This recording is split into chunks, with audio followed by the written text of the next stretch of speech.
CPM പ്രതിനിധി സമ്മേളനം അടക്കം തുടങ്ങുകയാണ്. വളരെ വിശദമായ ഒരു കാഴ്ചപ്പാട്. മൂന്നാം ഇടതുമുന്നണി സർക്കാർ എന്ന വലിയ ലക്ഷ്യമാണ് നിലവിലുള്ളത്.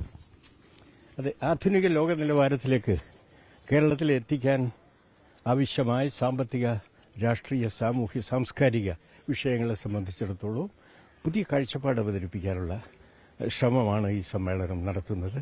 ആ നിലയിൽ കേരളത്തിന്റെ ഭാവി വികസനത്തിന് വലിയ സംഭാവനകളായിരിക്കും ഈ സംസ്ഥാന സമ്മേളനം നൽകുക. ഏറ്റവും പ്രധാനപ്പെട്ട ലക്ഷ്യം നമ്മുടെ മുമ്പിലുള്ളത് ഒരു മൂന്നാം ടേൺ എന്നുള്ളത് ആണോ? അല്ല, ഇതിപ്പോ കേരളത്തെ സംബന്ധിച്ചിടത്തോളം ആധുനിക ലോക നിലവാരത്തിലേക്ക് കേരളത്തിനെ എത്തിക്കണം. അതിനാവശ്യമായ കാഴ്ചപ്പാട് ജനങ്ങളുടെ മുമ്പിൽ ഇടതുപക്ഷ ജനാധിപത്യ പ്രസ്ഥാനത്തിന്റെ വകയായി നൽകും. നവകേരള രേഖ അതുമായി ബന്ധപ്പെട്ടത് തീർച്ചയായിട്ടും കഴിഞ്ഞകാല അനുഭവങ്ങളെയാകെ വിലയിരുത്തിക്കൊണ്ട് കേരളത്തെ ഈ ലോക നിലവാരത്തിലേക്ക് എത്തിക്കണം. കാരണം ഈ കേന്ദ്രത്തിന്റെ പോലും പലപ്പോഴും പിന്തുണ ലഭിക്കുന്നില്ല എന്ന പരാതി നമ്മളടക്കം മുന്നോട്ട് വെക്കുന്നുണ്ട്. ആ ഘട്ടത്തിൽ നവകേരള രേഖയ്ക്ക് വളരെ പ്രാധാന്യമുണ്ട്. ഈ അനുഭവങ്ങളെയാകെ വിലയിരുത്തിക്കൊണ്ടാണ്, ഈ കഴിഞ്ഞ കാലത്തെ പരിശ്രമങ്ങളുടെ അനുഭവങ്ങളെയാകെ വിലയിരുത്തിക്കൊണ്ടാണ് ഈ രേഖ തയ്യാറാക്കിയിട്ടുള്ളത്. സ്വാഭാവികമായും ഒരു പുതിയ തലമുറ കൂടി പാർട്ടിക്ക് രൂപപ്പെടേണ്ടതുണ്ട്. ആ നിലയിൽ വന്നുകൊണ്ടിരിക്കുന്നുണ്ട്. എറണാകുളം സമ്മേളനത്തിന് ശേഷം ഒരു പാർട്ടിക്ക് ഒരു യുവ തലമുറ പാർട്ടിയിൽ വന്നുകൊണ്ടിരിക്കുന്നുണ്ട്. പഴയ ആളുകളെ നിലനിർത്തുന്നതോടൊപ്പം ഒരു പുതിയ തലമുറയെ കൂടി പാർട്ടിക്കകത്ത് ഉൾപ്പെടുത്തിക്കൊണ്ട് കരുത്താർജിക്കാനുള്ള പരിശ്രമമാണ് പാർട്ടി നടത്തിക്കൊണ്ടിരിക്കുന്നത്. മുതിർന്ന പ്രവർത്തകരുടെ അനുഭവം കൂടി ഈ പാർട്ടിയുടെ സംഘടനാ പ്രവർത്തനം ഉണ്ടല്ലോ. എല്ലാ അനുഭവങ്ങളും ഉണ്ട്. എല്ലാ അനുഭവങ്ങളും വെച്ചിട്ടാണ് ഈ കാര്യങ്ങളെ സംബന്ധിച്ച് വിലയിരുത്തുന്നത്.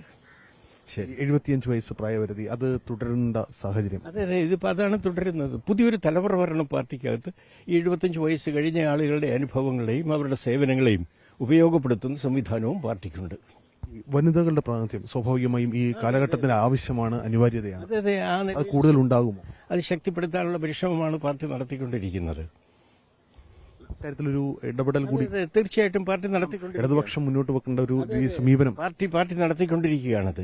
ആ ഒരു പരിശ്രമം നടത്തിക്കൊണ്ടിരിക്കുകയാണ്. തീർച്ചയായും അക്കാര്യത്തിലും പാർട്ടി മുന്നോട്ട് വരും. ക്ഷേമപ്രവർത്തനങ്ങൾ കൂടുതൽ ലക്ഷ്യമിട്ടായിരിക്കുമോ സർക്കാരുമായി ബന്ധപ്പെട്ട കാര്യങ്ങൾ? ക്ഷേമപ്രവർത്തനങ്ങൾ വളരെ ശക്തിയായി നടത്തുകയല്ലേ ഗവൺമെന്റ് ചെയ്യുന്നത്. അത് തുടർന്നും ചെയ്യും. ഈ പ്രായപരിധിയുടെ കാര്യത്തിൽ മാറ്റം വരുത്തേണ്ട ആവശ്യം പ്രായപരിധിയുടെ കാര്യത്തിൽ മാറ്റം വരുത്തേണ്ട ആവശ്യമുണ്ടോ? കാരണം പല സംസ്ഥാനങ്ങളിലും പലതാണല്ലോ ചെയ്യുന്നത്. ഒരു പുതിയ തലമുറ ഈ പാർട്ടിയുടെ പ്രവർത്തനത്തിലേക്ക് കൊണ്ടുവരാനുള്ള പരിശ്രമമാണ്. അതോടൊപ്പം പഴയ തലമുറക്കാരെയും ഉപയോഗപ്പെടുത്തിക്കൊണ്ട് തന്നെയാണ്, അവരുടെ സേവനങ്ങളെയും കഴിവുകളെയും ഉപയോഗപ്പെടുത്തിക്കൊണ്ടുള്ള സംവിധാനമുണ്ട് പാർട്ടിക്ക്. ശരി, ഒരു ജനങ്ങൾക്ക് മുമ്പിലേക്ക് വെക്കാൻ പോകുന്ന കാഴ്ചപ്പാടുകൾ വളരെ ശാസ്ത്രീയമായ ഒരു സമഗ്രമായ കാഴ്ചപ്പാടാണ് പാർട്ടി ജനങ്ങളുടെ മുമ്പിൽ വെക്കുന്നത്.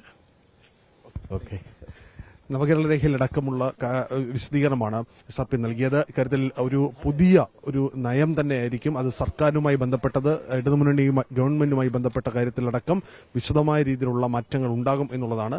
പ്രായപരിധി കാര്യത്തിൽ നിലവിൽ മാറ്റം വേണ്ട കാര്യമില്ല. അതേസമയം തന്നെ പ്രായപരിധി നിശ്ചയിച്ചതുപോലും സംഘടനാ സംവിധാനത്തെ കൂടുതൽ കരുത്ത് പിടിപ്പിക്കാനാണ് എന്നുകൂടിയാണ് SRP ആവർത്തിക്കുന്നത്.